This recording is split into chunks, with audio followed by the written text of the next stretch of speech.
La realidad del estanque. No sé si pongo buenos títulos, pero no importa. Se van a acordar. La realidad del estanque. Y quiero ayudarles y que juntos podamos entender las realidades. No sé cuántos somos acá, pero seguramente que si nos ponemos a charlar, tu vida y la mía no es lo mismo. No están pasando por el mismo momento, no te pasan las mismas cosas, no tenés las mismas luchas. Pero lo que sí es cierto es que el estar vivo nos hace vivir en una realidad todo el tiempo. Ahora, empiezo a decirte que la realidad no es solamente lo que pasa. ¿Por qué digo esto? Porque cuando... Esperen que quiero ver la hora para no irme. Flauta. Bien, porque cuando uno le pregunta a otro, ¿cómo estás? Empieza a contarte hechos, ¿no? ¿Cómo estás? Y esos hechos forman parte de la realidad. Y fíjate que digo esto, forman parte de la realidad. O sea, para la construcción de una realidad tengo que tener hechos, sucesos, cosas que me pasan. Pero ¿sabes una cosa? Que ese no es el único concepto de realidad. Hay lo que se llama un criterio de realidad. Y no te la voy a hacer muy complicada, simplemente te digo que seguramente vos has conocido, has vivido en una casa donde vivían la misma realidad todos, pero tenían un criterio diferente para vivir. ¿Sí? Eso es criterio de realidad. ¿Qué significa criterio de realidad o qué quiere decir? Es que el criterio de realidad tiene que ver con la individualidad. O sea, pasa en todos los ámbitos de la vida, en lo laboral, en lo matrimonial, en lo familiar, en todas las relaciones pasa esto, que frente a una cosa uno reacciona de una manera y otra de otra. ¿Por qué es esto? Porque somos seres únicos. Entonces, vivimos las cosas de acuerdo a nuestras experiencias personales, de acuerdo a nuestras emociones, de acuerdo a esos procesos mentales que cada uno tiene y que no son los mismos. Frente a un tema, hablas con otra persona. ¿Te ha pasado de que del mismo tema tienen diferentes miradas? Dígame sí o no. Sí, ok. Eso es lo que significa criterio de realidad. Tiene que ver con la individualidad. Entonces, según las experiencias que tuve, según lo que me pasó en la infancia, según los traumas que viví, más, menos, más chico, más grande, de más grande, todo eso va a influir en cómo ves vos ese concepto de realidad, que es lo que te pasa. No sé si se entiende, puedo ser clara con esto. Entonces, cada persona tiene un criterio de realidad diferente. ¿Por qué? Porque tiene una historia personal diferente, porque ha pasado por hechos que a lo mejor son diferentes a los de los otros, traumas. ¿Qué más? El contexto en el que han vivido, personas que han vivido en el campo, personas que han vivido en la ciudad, o sea, el contexto sociocultural. Entonces, tienen otra manera de vivir, ¿vieron? Por ejemplo, vamos a hacer un ejemplo para hablar esto de la manera diferente frente a una misma realidad que tienen unos y otros.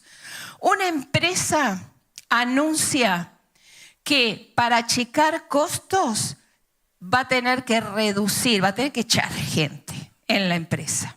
¿Sí? Esta es la situación, la realidad, el concepto que les decía que esto va a suceder. 2 empleados. Empleado 1, escucha la noticia y se le desmorona el mundo. Escucha la noticia y empieza a dormir mal de noche. frente a esa posibilidad de despido que a lo mejor le toque a él, él dice, no, seguro me va a tocar. Seguro a mí, sí, siempre me pasó de todo. No, seguro. Entonces empieza a hablar con toda la gente, pero esas personas que hablan, che, necesito conseguir un trabajo. ¿Qué? No, pero por las dudas, no, necesito. Entra en desesperación. Sigue yendo al trabajo, pero esa persona ya, ese criterio de realidad, de drama, de que sí o sí le va a tocar a él, entonces lo hace ir al trabajo con desgano. Che, ¿cómo? Sí. Trabaja con desgano, no duerme de noche, le agarra ataques de llanto, de desesperación, no sabe qué hacer, es monotemático, de lo único que habla es de eso. Empleado número 2. Misma empresa, misma situación. Escuchó lo mismo.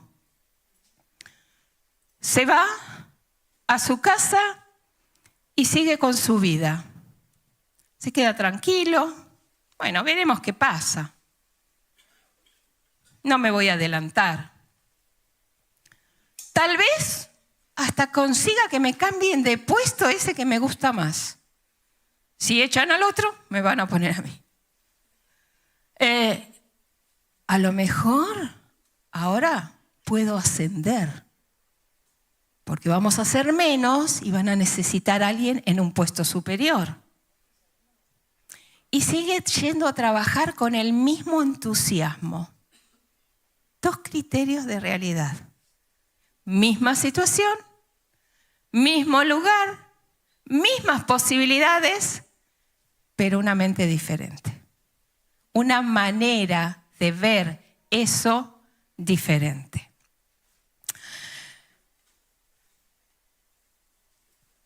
Hay diferentes vivencias entonces. ¿Y saben que en la Biblia también encontramos esto? En la Biblia también encontramos algo de esto que en esta mañana tiene el potencial y la posibilidad de hacer un clic en nuestra cabeza. ¿Vamos a la palabra? Juan 5, del 1 al 9. Juan 5, del 1 al 9. Algún tiempo después Jesús subió a Jerusalén, pues se celebraba una fiesta de los judíos. Había allí, junto a la puerta de las ovejas, un estanque rodeado de 5 entradas. En otras versiones encontrarán la palabra pórticos, ¿verdad? Rodeado de 5 entradas cuyo nombre en hebreo es Betzatá o Betsaida. Betesda.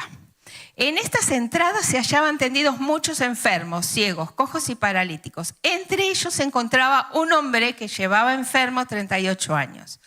Cuando Jesús lo vio tirado en el suelo y se enteró de que ya tenía mucho tiempo de estar allí, le preguntó, ¿quieres quedar sano? Recuerden esta pregunta. Señor, respondió, no tengo a nadie que me meta en el estanque mientras se agita el agua y cuando trato de hacerlo, otro se mete antes. Presten atención a esta frase. No tengo a nadie, otro me gana. Ahora Jesús, segunda intervención de Jesús y única, o sea, 2 y no hubo más. Le dijo a este hombre, levántate, recoge tu camilla y anda, le dijo Jesús. Al instante aquel hombre quedó sano, así que tomó su camilla y echó a andar. Pero ese día era sábado. Vamos a entender el escenario de todo esto brevemente.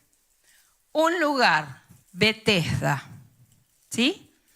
Betesda significa casa de misericordia. Y ahora vamos al escenario. Vamos a ver si podemos ir como visitantes a ese lugar, como observadores.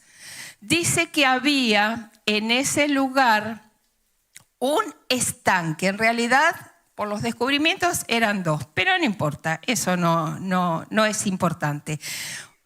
El estanque, vamos a llamarlo así, un estanque que se alimentaba por un sistema hidráulico para que el agua de lluvia escurriera allí. O sea, era un estanque que tenía un sistema donde todo el agua de lluvia iba allí y se llenaba la pileta, vamos a decirlo así, la pileta. Pero además había manantiales subterráneos que también alimentaban ese estanque. Lo que hacen los manantiales, el agua que pasa de abajo no es estática. Si fuera solamente el agua de lluvia, quedaría como una pileta. Pero como había manantiales, el agua de tanto en tanto se movía. Decíamos que tenía 12 pórticos, 12 entradas. Eran lugares techados, imagínense la pileta y todo alrededor 12 como techitos, como galerías donde ahí estaba la gente enferma. ¿Lo van viendo? ¿Les puedo tratar de transmitir esta película? Bien, había 12 pórticos alrededor del estanque. Había cerquita una puerta que se llama Puerta de las Ovejas. ¿Saben por qué se llamaba Puerta de las Ovejas? Era una de las puertas que tenía la muralla, era por donde entraban las ovejas, las bañaban en ese estanque y como estaba cerca del templo, las purificaban ahí y las llevaban para el sacrificio al templo. Bueno, algunos son detalles nada más que no son trascendentes, pero otro nos va a servir para la historia. Y había, y acá lo voy a hacer énfasis, una creencia popular que decía que cuando de tanto en tanto el agua esa que pasaban los manantiales, por eso los detalles, se movía, el primero que se tiraba de todos los enfermos que había ahí, quedaba sano. Porque debajo de cada techito había mucha gente enferma. Pero era una creencia popular, ¿sí? Esto lo tenemos que entender, porque si no, no entendemos por qué este pobre hombre, que ahora vamos a verlo, nunca llega. Era una creencia, no se sabe si pasaba, si no. Hay muy pocos detalles que se saben de esto, solamente están en Juan.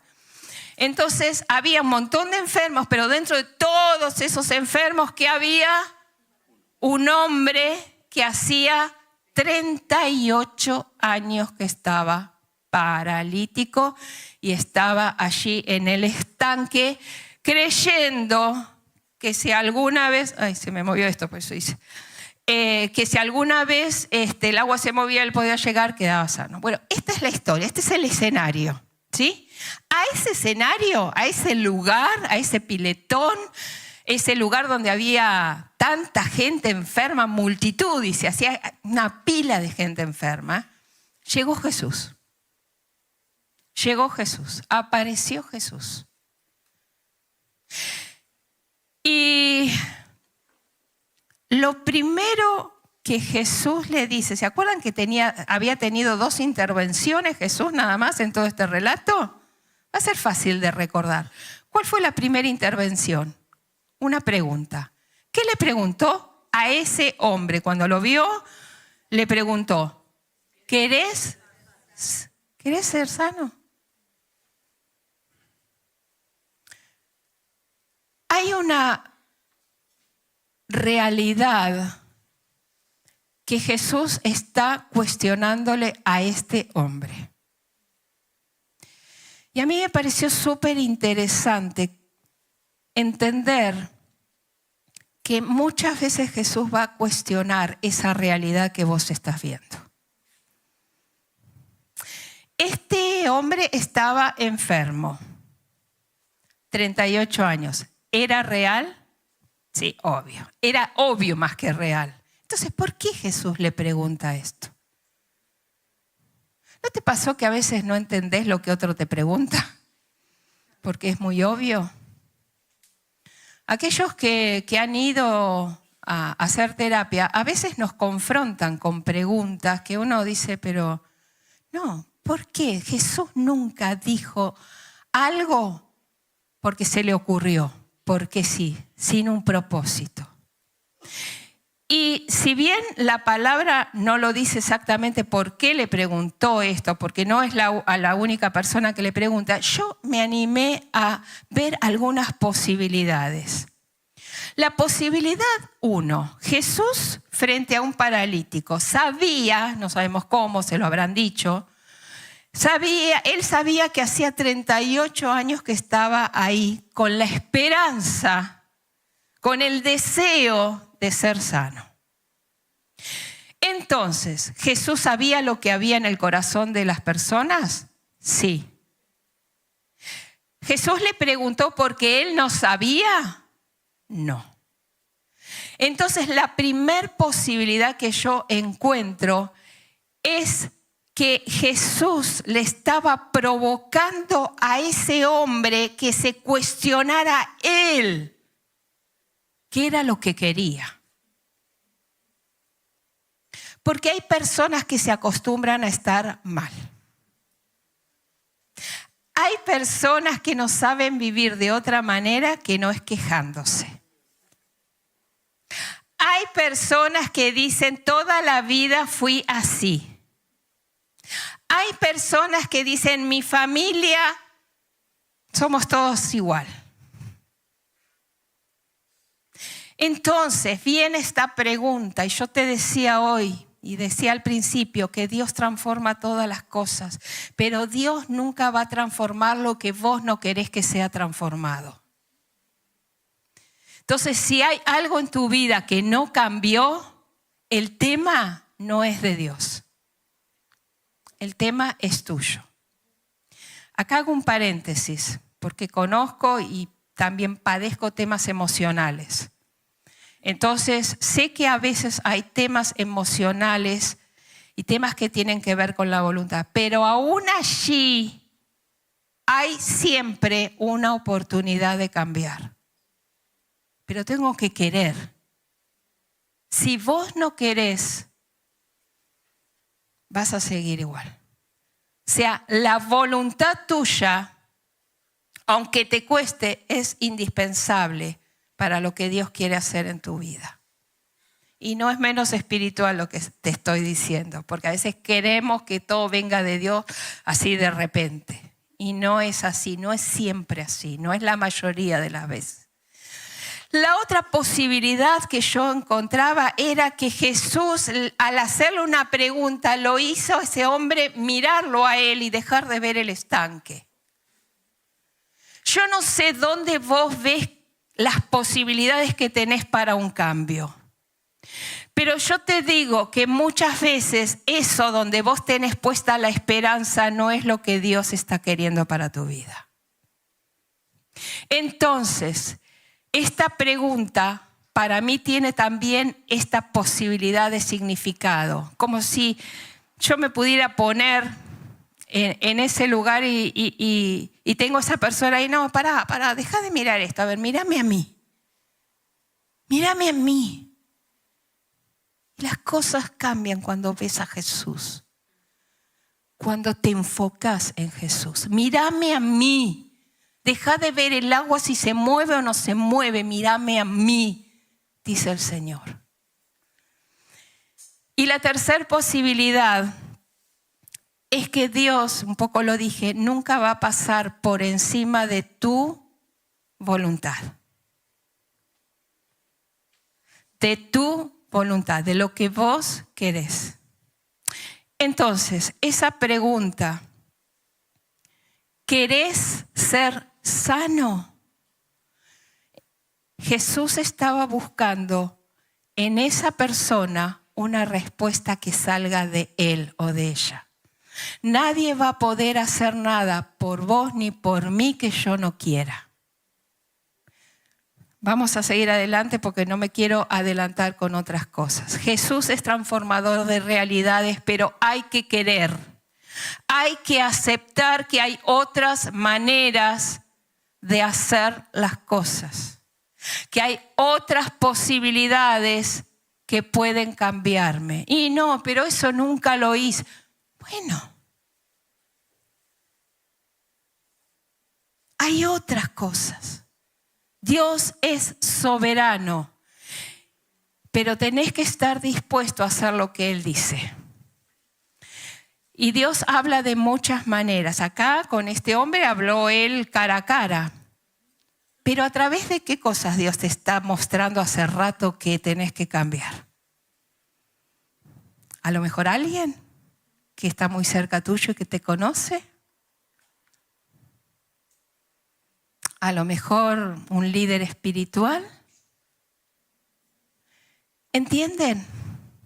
Que lo que Jesús acá le cuestiona es esa realidad que él estaba viviendo hacía 38 años. Miren frente a esta pregunta, ¿cuál fue la respuesta de este hombre? Del paralítico. Versículo 7. Señor, respondió, no tengo a nadie que me meta en el estanque mientras se agita el agua. Y cuando trato de hacerlo, otro.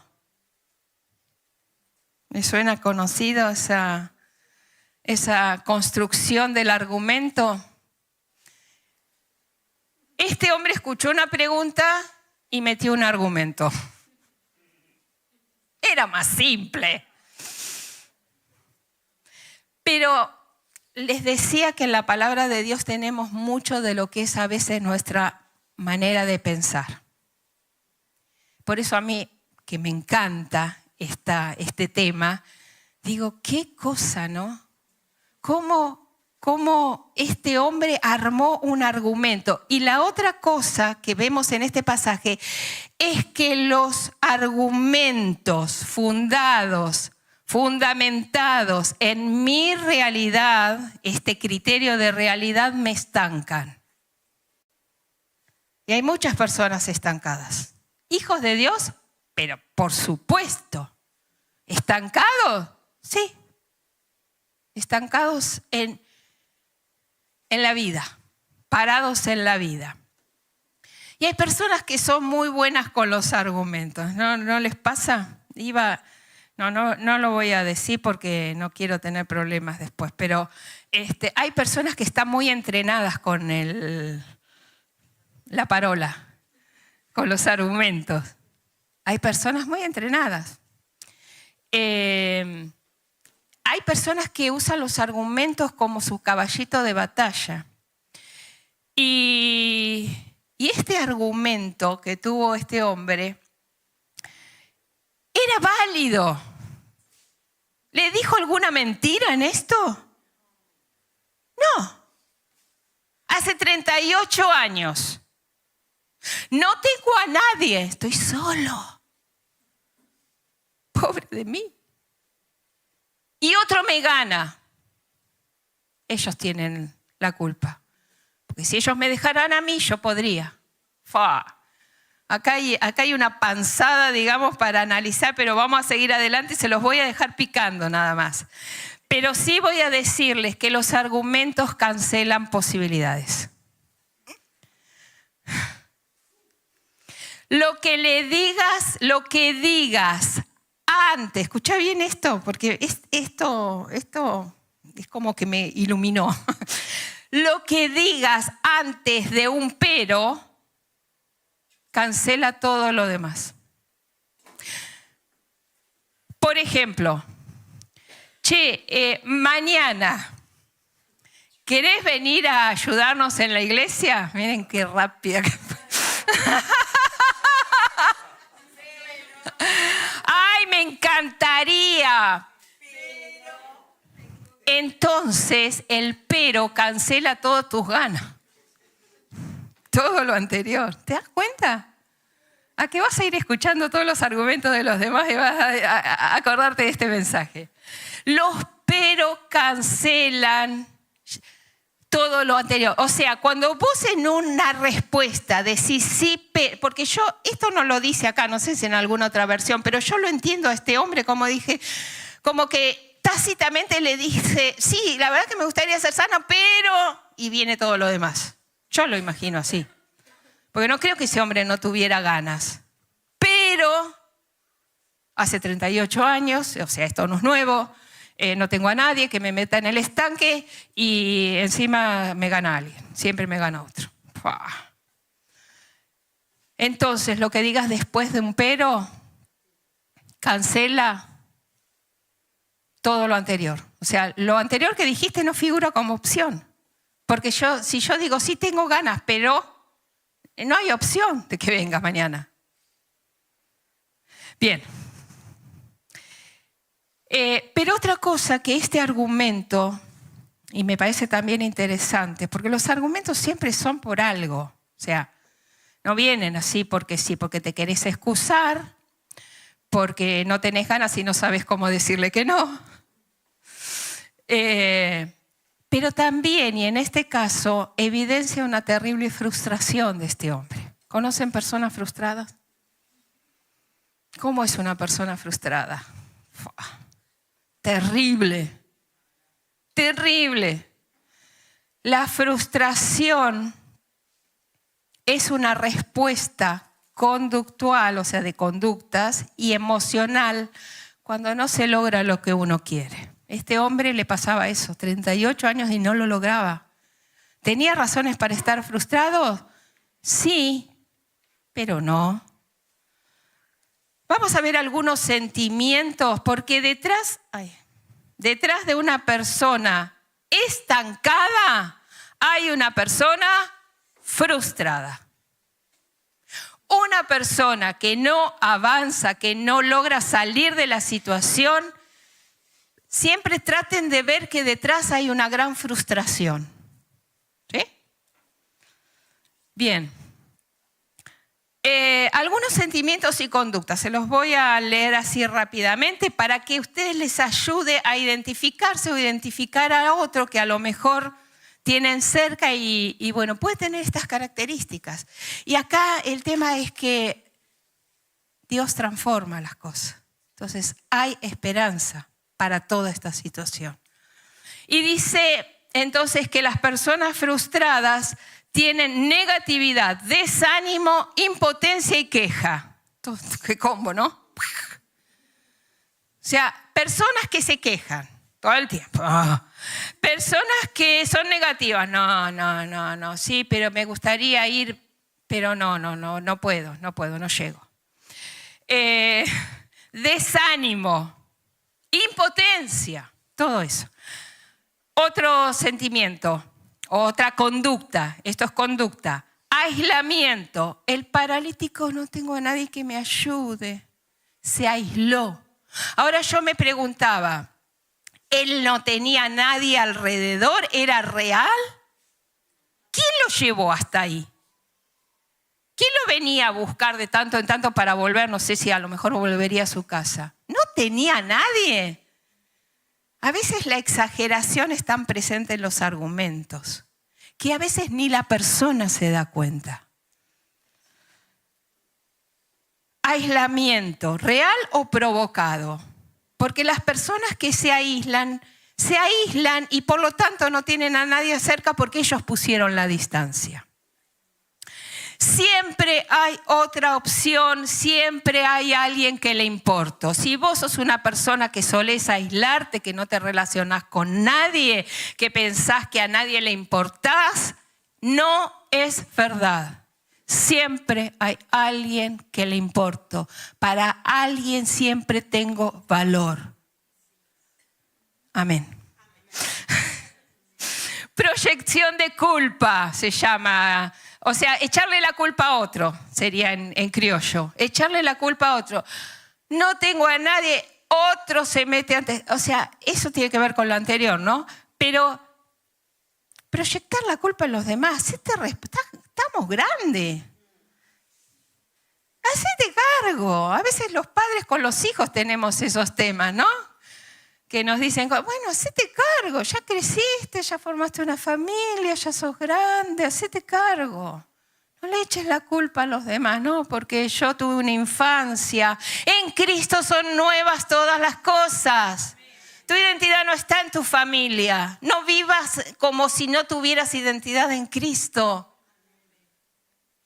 No proyectes culpa, séte responsable para ser parte del cambio. Enojo. Hay personas que se enojan, hay personas que se deprimen, hay personas que son... El enojo es una emoción que es secundaria a otras. Por ejemplo, este hombre que estaba, no sé si estaba enojado, pero digo, la frustración muchas veces traen reacciones de enojo de las personas. Otros sentimientos que puede haber detrás del enojo es el miedo. ¿Vieron las personas que tienen miedo y se enojan? Una tristeza profunda. El enojo viene como consecuencia de la impotencia a veces. Sentí que no puedo, entonces me enojo con esa situación, con esa persona. Hay personas que reaccionan enojadas y vos no sabés por qué.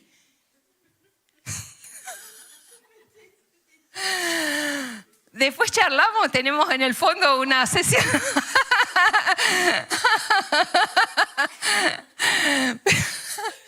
Pero detrás del enojo... Detrás del enojo hay otras cosas que hay que descubrir. Bueno, excusas frecuentes, bueno, ya lo dijimos, los sí, pero, y la pasividad. Me quedo en el molde, no hago nada, no, ya está, no hago más, no lo intento más, no, porque las veces, dejar de intentarlo. Todos esos son... conductas y sentimientos que van de la mano, tienen que ver, pueden estar relacionadas muchas veces con la frustración. Entonces este hombre estaba allí. Este hombre, el paralítico, tenía dos problemas. Uno era el físico y el otro era el emocional.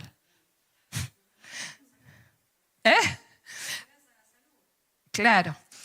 ¿Cuántas veces nosotros, aparte del problema real que tenemos, y se los digo con conocimiento de causa, todos ustedes saben de mis luchas muchas veces emocionales, muchas veces, o sea, de esa debilidad que me tengo que fortalecer en el poder del Señor, pero muchas veces tienen que ver con todo esto que estamos diciendo. A veces al problema real, físico, en este caso, puede ser, no sé, perdí el trabajo, ¿es real? Sí, pero tengo problemas en mi familia, bueno, hay una enfermedad, está bien, pero muchas veces ese problema lo potencio con un problema emocional al que no le estoy dando bolilla. ¿Sí? Y somos cuerpo, alma, ahí están los sentimientos, las emociones y espíritu. Y está la voluntad también. Por eso que cuando se enferma el alma, una persona que tiene problemas emocionales, tiene problemas de la voluntad. Tenemos que tener conocimiento de estas cosas para poder ayudar a que otro salga. Bien, entonces estos dos problemas. ¿Te identificaste hasta acá o...? Algunos sí. En tercer lugar, entonces primero Jesús cuestionó la realidad. Segundo, vimos que los argumentos me estancan, los míos. Los argumentos me estancan, no me sirven para avanzar. Así que fíjate cuando buscas argumentos para no hacerte cargo de algo, no enfrentar algo, no animarte a algo más. Porque te van a estancar, vas a quedar como achatado. Y en tercer y último lugar, la palabra de Dios está llena de esperanza. Dios es un Dios de misericordia.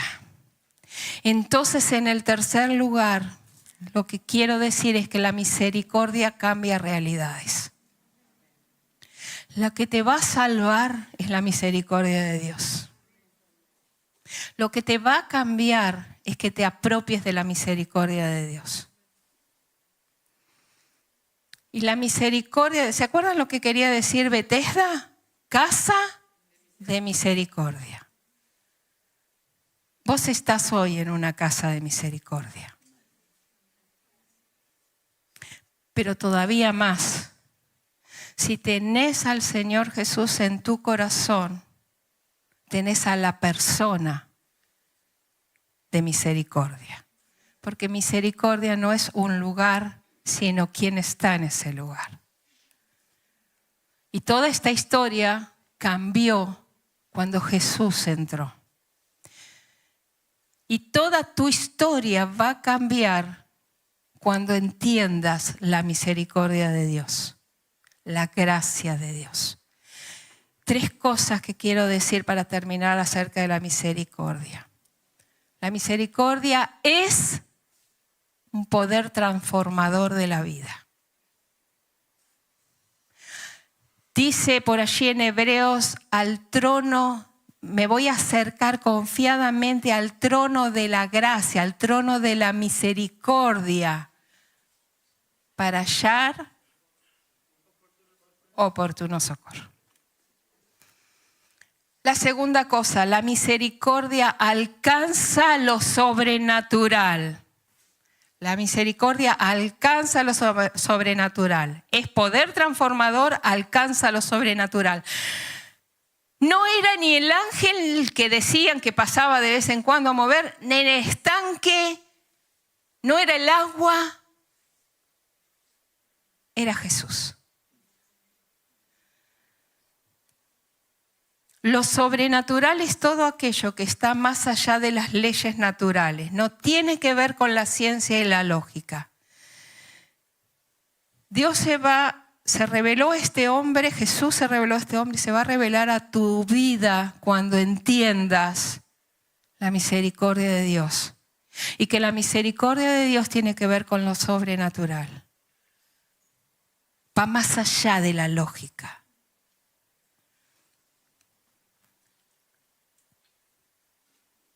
La misericordia, y en esto me voy a quedar un ratito, no es pasiva.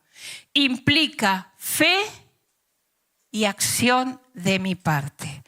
A veces confundimos la misericordia de Dios con toques mágicos.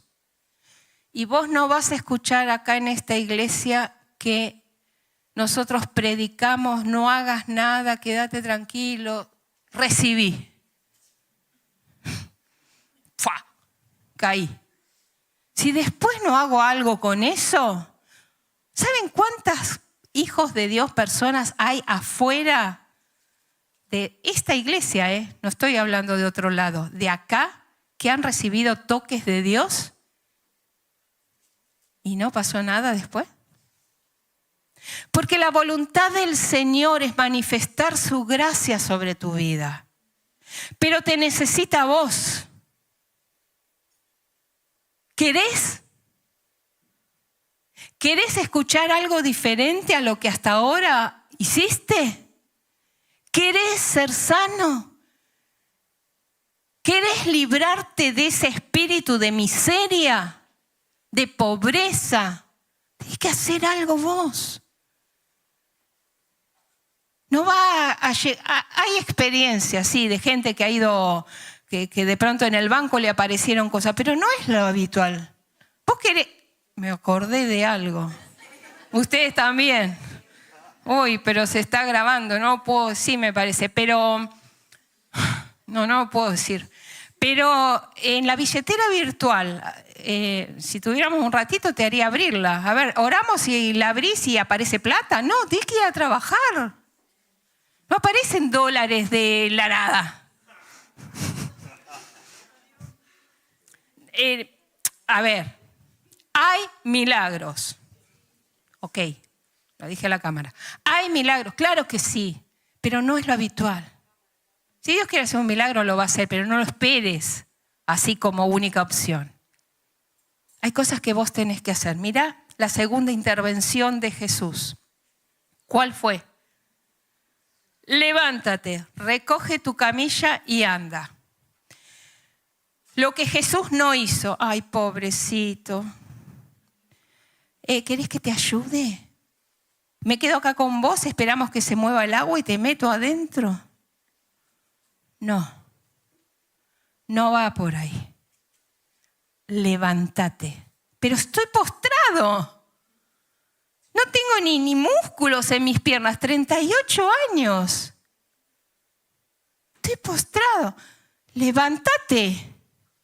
¿Qué te está pidiendo Dios hace rato y no lo estás haciendo? Porque crees que no podés. Mira, si Jesús te pide algo, te dice algo, hacelo. Porque la misericordia implica una acción de mi parte. Creerle primero y después hacerlo. ¿Qué hizo Jesús? Le dobló todo. A ver, yo te ayudo, vení. No. No esperes eso de Dios, ¿eh? Eso, con todo respeto quiero decirlo, pero eso es ponerte el papel de víctima. Y para Dios no sos víctima, para Dios sos vencedor. Entonces podés. Aquietá todas las voces que te dicen que no podés levantarte. Levantar tu lecho, tu miseria, tu queja, tus argumentos. Camina diferente. Hoy les decía, Dios no quiere traernos acá para que pasemos un lindo momento y cantemos lindas canciones. Dios quiere para que estemos acá para transformar nuestra realidad. La realidad del estanque. A mí me suena la realidad de lo estancado. Dios quiere cambiar la realidad de lo estancado. Vamos a cerrar los ojos.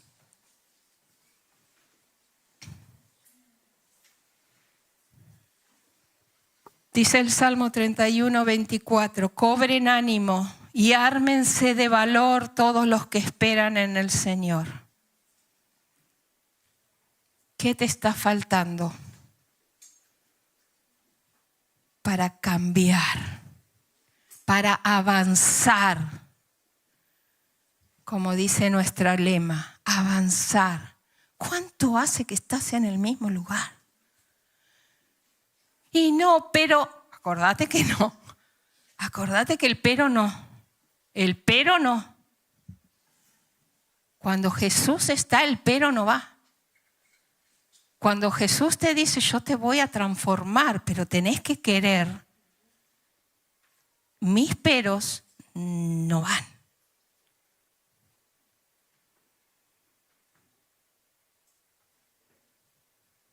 Dios no cambia. Lo mismo que le dijo al paralítico de 38 años en ese lugar, te lo dice a vos. ¿Qué te está preguntando Dios ahora a vos? ¿Querés qué cosa? Empezá a soñar. Empezá a desear. Miren, Jesús acá es como dijo, bueno, voy a borrar tu argumento y voy a orar por misericordia. Muchas veces Dios hace eso. Mira, si te tengo que seguir escuchando, no voy a hacer nada, pero voy a hacer. Y hoy creo que es el día. Hoy creo que es el día que Dios quiere hacer. Te animo a renunciar a tus argumentos. Te animo a dejar tu lecho, donde te sentías acostumbradamente cómodo, y probar lo que Dios tiene para vos. Este paralítico entró al estanque paralítico, pero salió caminando. ¿De dónde tenés que levantarte? No de dónde te va a levantar Dios, ¿eh? Mira lo que te digo. Porque Dios hoy está apelando a tu voluntad. ¿Querés?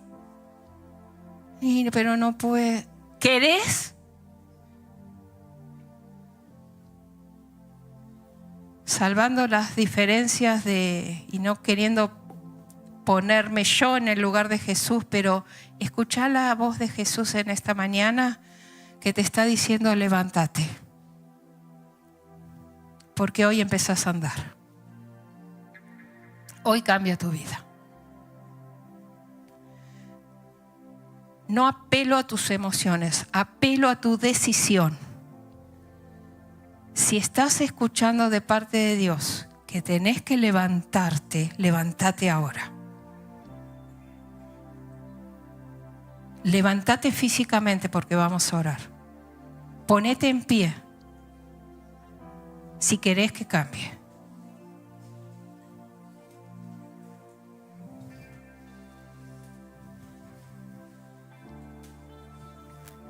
El Salmo 136 repite en sus 26 versículos 26 veces, porque para siempre es su misericordia.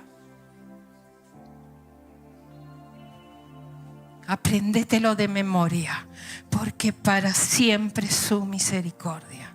Hoy hay una misericordia de Dios renovada.